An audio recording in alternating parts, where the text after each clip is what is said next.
Hello, ni matumaini yangu kwamba uko salama na unaendelea vizuri. Na leo, hebu tuangalie ni kwa nini wahenga walisema kipya kinyemi.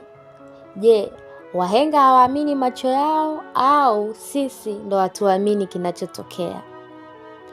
Kisaikolojia, ubongo wa mwanadamu huwa unavutiwa sana na mambo mapya, kwa sababu jambo jipya huwa linaleta umakini, msisimko na motisha. Wataalamu wa tabia wanatueleza kwamba tunapokutana na kitu kipya, ubongo huwa unatoa kemikali inayoitwa dopamine. Ni miongoni mwa kemikali za mwili.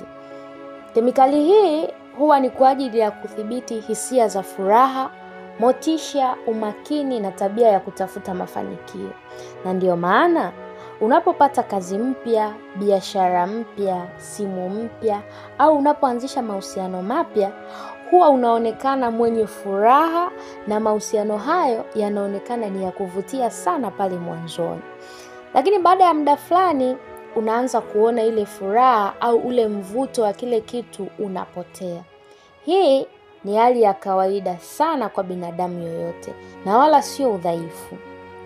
Kitu cha msingi na cha muhimu ni kuto kuchanganya kati ya msisimko wa kitu kipya na thamani ya kitu cha kudumu.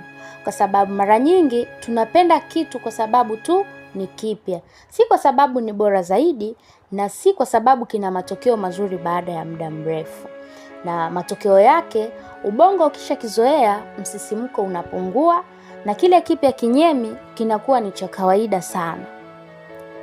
Mpendwa, chukua muda kutathmini maamuzi yako sasa. Kabla hujaanza kufanya jambo jipya, jiulize kwamba, je, ninafanya kwa sababu ya msisimko wa upya au kuna malengo ya muda mrefu?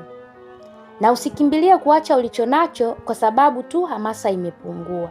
Badala yake, kaa na lengo lako hadi likomae, jenga nidhamu hata pale ambapo hisia zinabadilika, fanya maamuzi kwa msingi wa maono na sio kwa hisia za muda mfupi. Maisha yenye matokeo si yale ya kukimbizana na vitu vipya kila wakati, bali ni yale ya kusimama imara hadi kile ulichokianzisha kizae matunda. You are a brand, own your value.